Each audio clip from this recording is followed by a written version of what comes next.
I just did a whole 20-minute take that was out of focus. I originally didn't want to take breaks in between segments like I usually do to try and cut down on time. And in doing that, I had a whole what I'm wearing, finished objects, and half of my whips talked about, and none of it was in focus. So I think I fixed the problem. I think what I tried to do was correct the color by like tapping on my screen.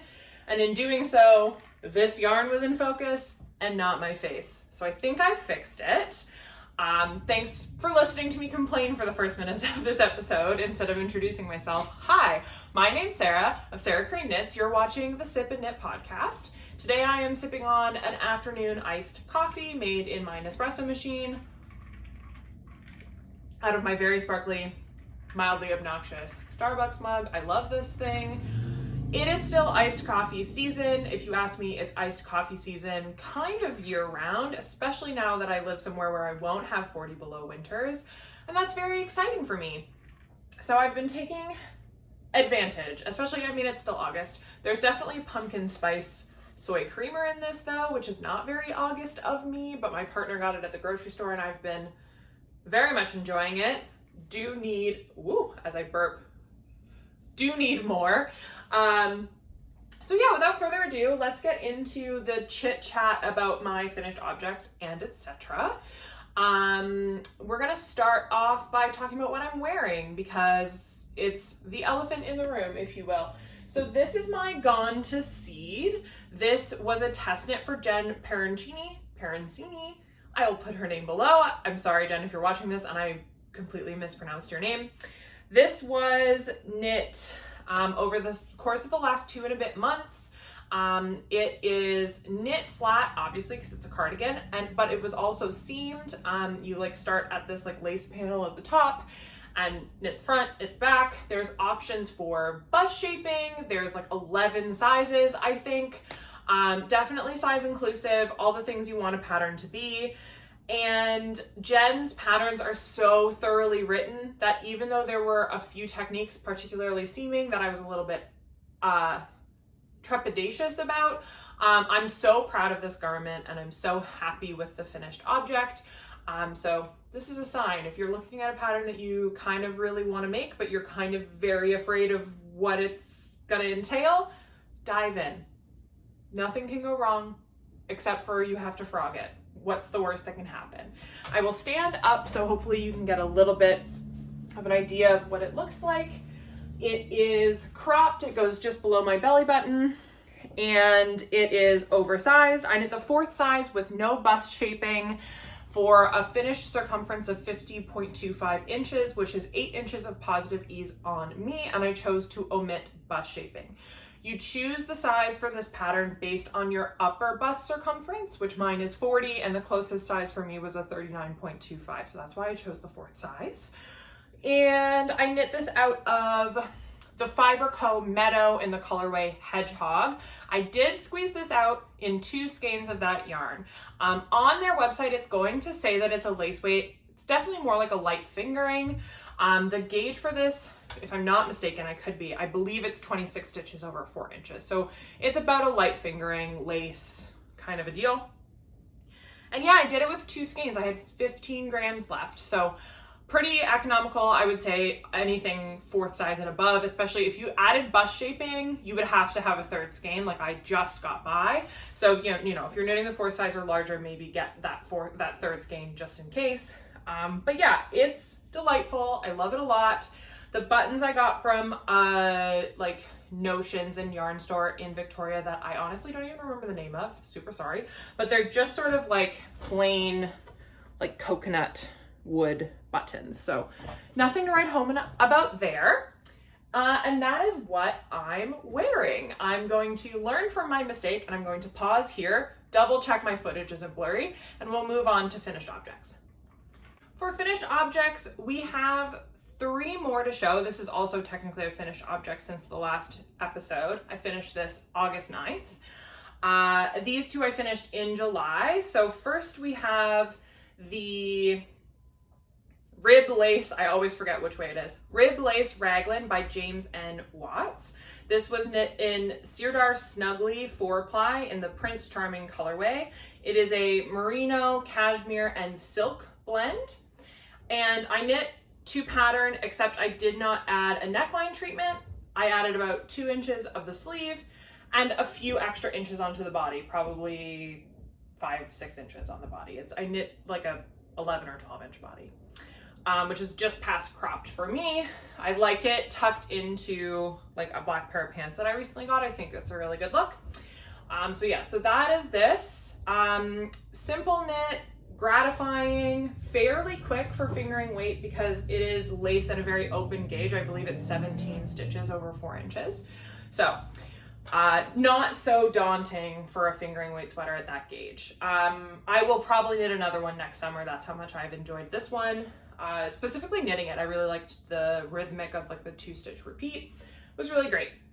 Next is the Ranunculus by Midori Hirose. We all kind of know it. We all kind of love it.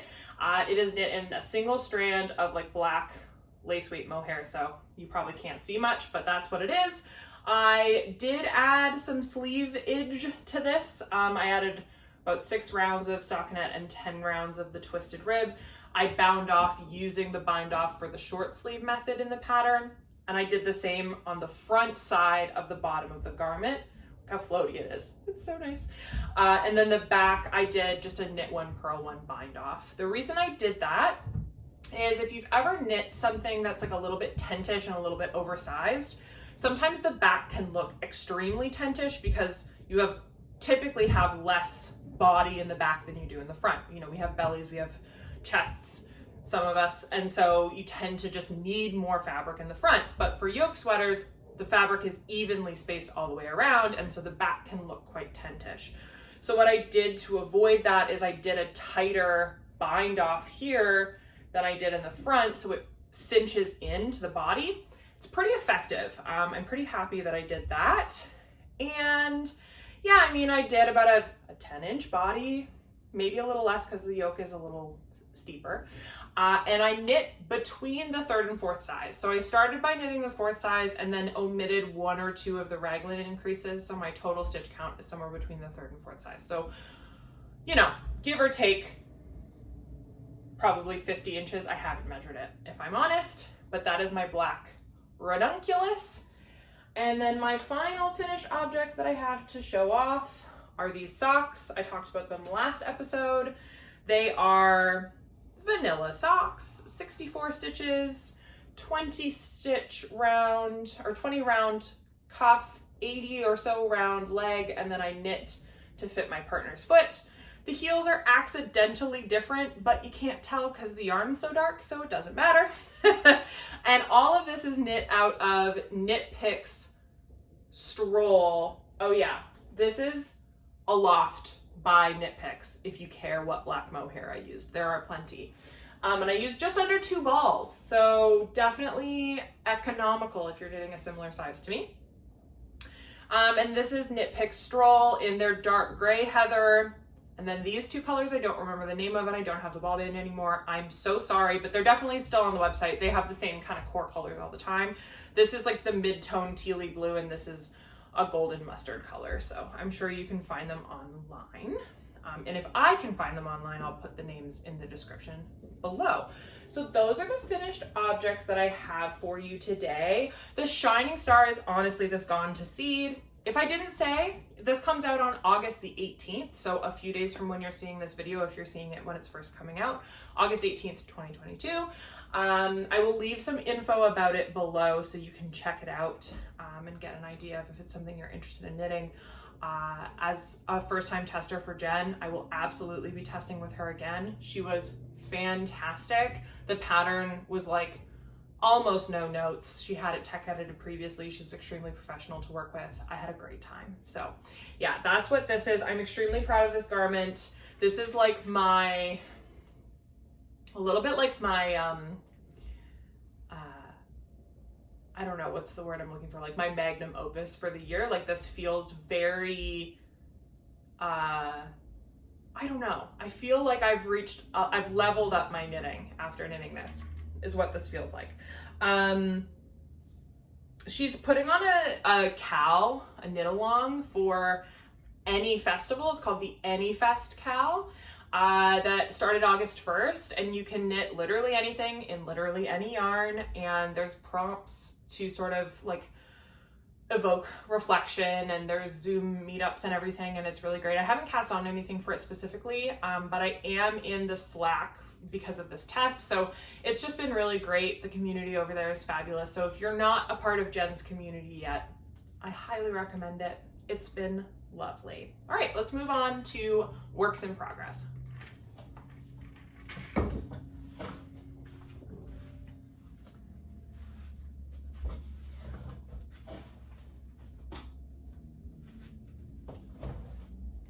Up next are some works in progress. So a couple more socks to talk about, a half object and a so close to being finished it's sort of silly object.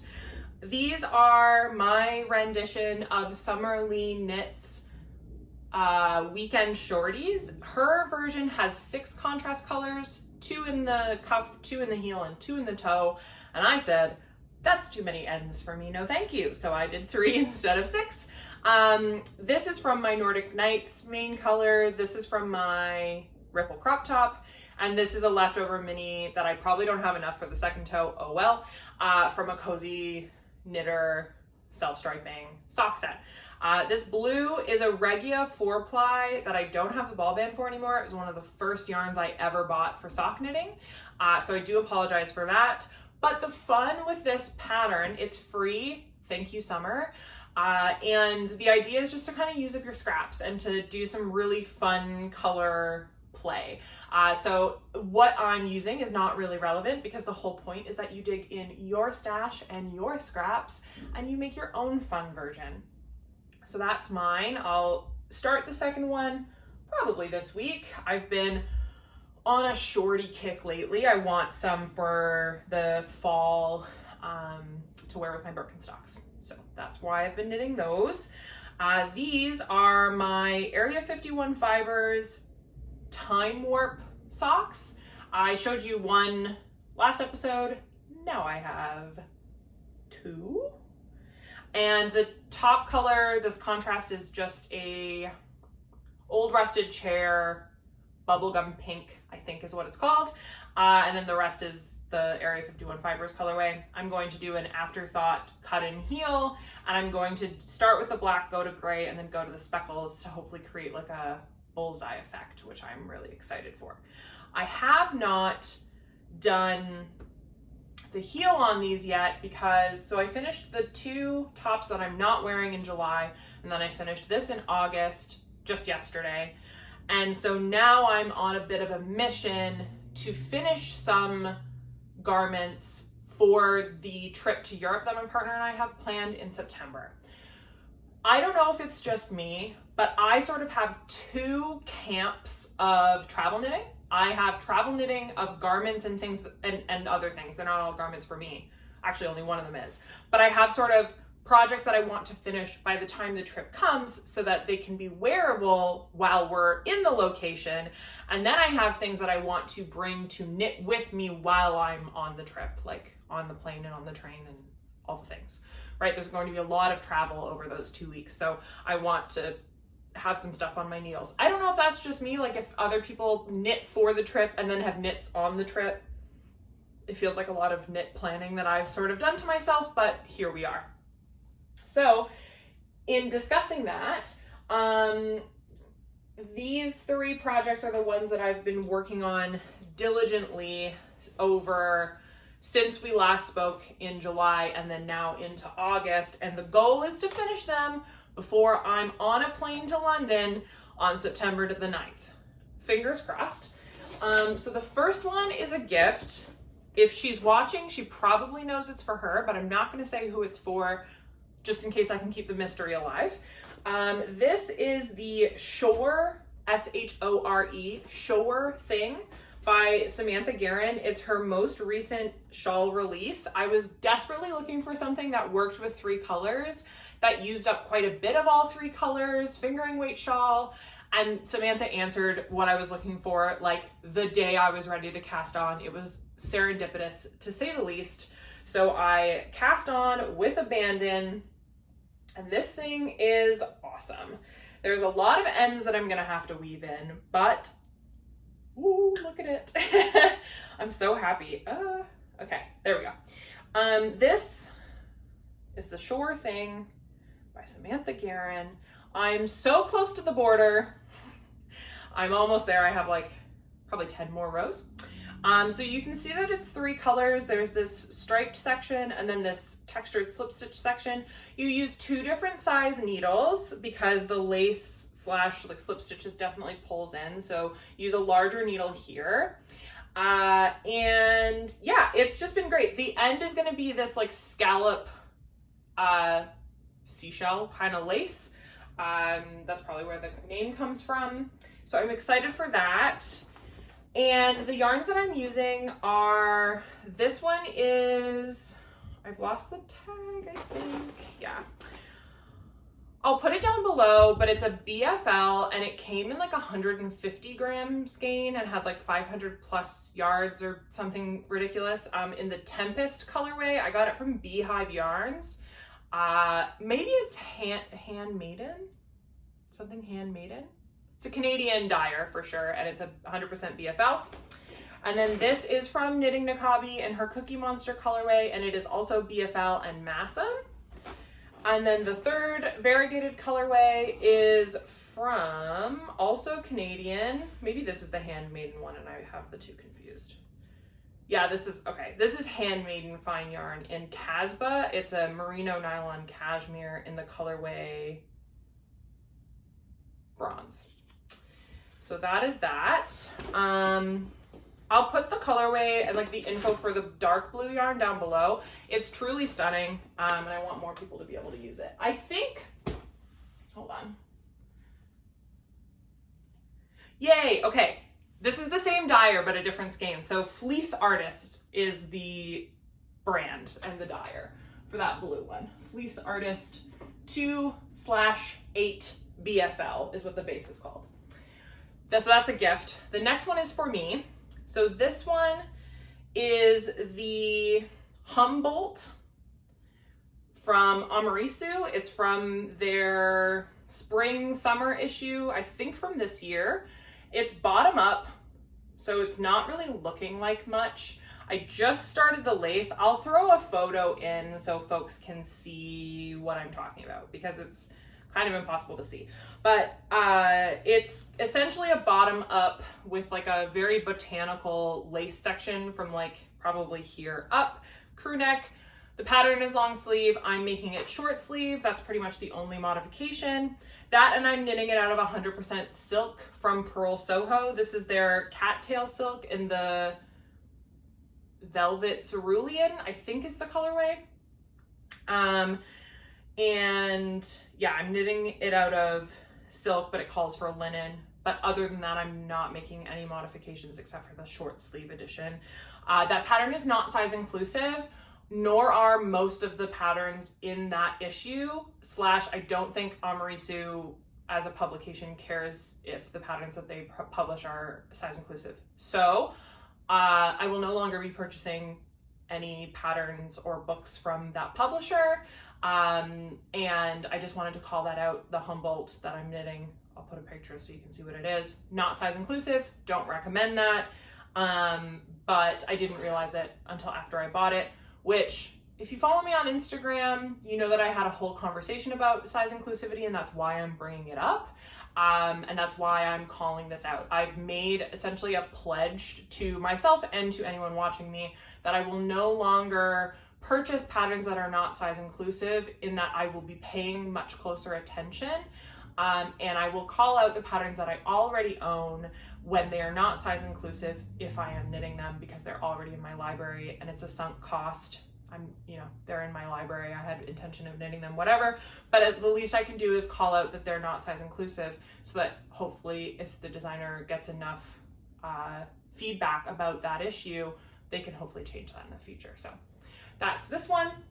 I'm knitting that so that I can wear it over the dress that I'm wearing to my friend's wedding. So that's why we're going to Italy / I'll talk about the trip another time we're not even anywhere near that. Hopefully I'll film another episode before we go, but essentially we're going to London, Italy, and London, UK, Italy, and we're going to Ireland. So a few places. So that there is for the wedding in Italy. I'm going to wear it over the dress that I bought. That is very plain, so I wanted to jazz it up a bit. This is 50 grams of yarn that I haven't wound. But inside the bag is a Anna tee for my partner. So this is gonna look like a jumbled mess.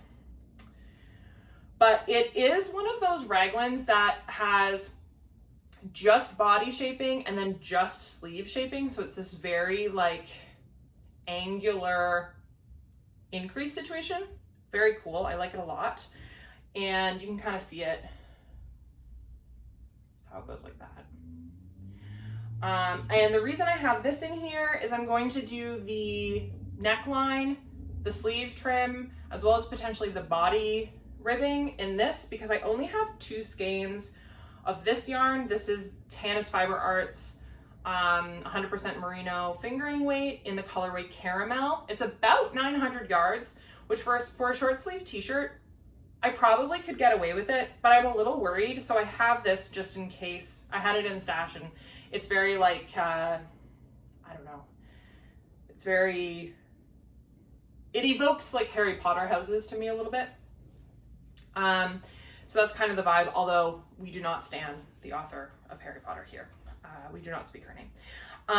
But yeah, so that is here just in case I run out of yarn. But the Anna tee, like I can't really show you more because it's on like a small cable and you can't really see what's going on with it. But essentially, you know, I'm knitting it with a 44-inch bust for my partner so that it fits her shoulders and her bust, but then I'm doing increases so that it fits her torso because her torso definitely, like the bust I'm even knitting with a little bit of negative ease so that it's nice and fitted, and then the body I'll need to increase so that it fits her properly.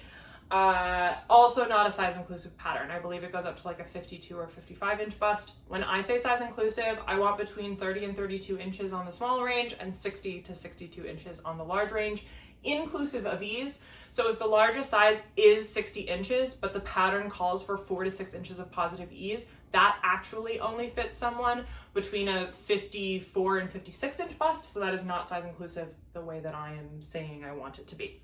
So if you're wondering, that's kind of what my my stamp of approval, if that matters. It's not my approval, but it is just sort of the rule that I'm putting in place for myself. The Anna tee does not fall under those parameters. So just so you know, if you're interested in the pattern, there is that limitation. Ooh, I sped through. I'm sorry, I already spent 20 minutes on unusable footage, so I felt like I needed to go a little faster. We're gonna pause here. I'll see if I have it in me to have a bit more of a chat about size inclusivity, but we'll see. Let's take a deep breath. Okay. I mentioned my Instagram sort of briefly in my last little chat about whips, and I do just want to highlight a week, 2 weeks, maybe even 3 weeks ago, I think it was 2 weeks ago, I came across / had continued to come across a specific pattern that's very popular this summer by a Scandinavian designer who has chosen to grade her patterns up to a 2XL, and I'm using air quotes because with the recommended ease, it suits someone with about a 44-inch bust. And as someone with a 42, now almost 43, because bodies change, inch bust, I'm on the high end of her size range. And as someone who shops in straight size stores for the most part, I was confused by this choice. And so I posted about it on my Instagram, and quite a lot of folks engaged with that. Thank you so much if you're one of those people. And I also have decided to defer to folks who wear the larger sizes that I'm asking for, and the folks who have already done the work when it comes to education. So if you're looking for that, I would suggest going to my Instagram and looking at my, there's a MFTK, My Favorite Things Knitwear. That's who it started about. There's a MFTK highlight, and then there's a size inclusion highlight on my Instagram page. You can go through that. quite a lot of resources, quite a lot of discussion. If you're interested at all, I would point you in that direction. I'm also open to having a discussion in the comments, so long as it is not, I don't care about size inclusivity, why do you care? If you're one of those people, just go away. Straight up, just don't comment. If you do, I won't allow it to come through, / I will delete it. I don't need that. I'm not here to debate whether or not fat folks deserve knitting patterns that fit them. That's not the channel for this. So you can just go away if that's what you were going to comment. But if your discourse is thoughtful and engages with this in a place of like wanting to learn more, then absolutely, please engage. I'd love that. My personal frustration with it specifically lies with straight size knitters, so folks between a size like 0 to 12 Canadian US, so around a 42 to 44 inch bust at the high end, a 30 inch to 28 inch at the low end. Why it is that folks who fit in those sizes continue to support designers who are actively excluding fat folks. So, and without calling it out. And I'd like to say that I didn't do that before I became like hyper aware of it, but I'm sure that I did. I'm sure that there are patterns that I have knit. There are a couple that I just pointed out that are not size inclusive. And for that, I am sorry. And if you've ever watched one of my videos and gone, I really want to knit that, and then you went to the pattern page and found out you couldn't because the size didn't suit you, I'm so genuinely sorry. That's not cool. And that's the whole point of me even having this conversation. So like I said earlier, moving forward, both this channel and my Instagram page and my Ravelry will call out the size range of patterns. Off the top of my head, I'm not so great, and my phone is recording, so I might not have like, it goes from this inch to this inch, but on all of my Instagram post captions, all of my Instagram post captions will now have that information readily available. And I will actively call out and tag the designers when patterns are not size inclusive, so that hopefully change is a coming. Yeah, so that's where I'm at with that. That's why I'm starting to call it out maybe a little bit more than I would have in the past. And that's something that you can look forward to in future videos of mine, is that I will be explicitly stating size inclusion or exclusion of the designers that I mention. So that's it. That's my chatty bit. It's really nothing revolutionary. There's plenty of people that have been doing it. There's plenty of people who will continue to do it. If you're a designer and you're watching this and you're like, I just don't know how to get testers, I don't know how to grade to the upper sizes or even smaller sizes, please go take a look at those highlights on my Instagram. There are quite a few resources that have been compiled there. And also options if you can't find testers and all those things.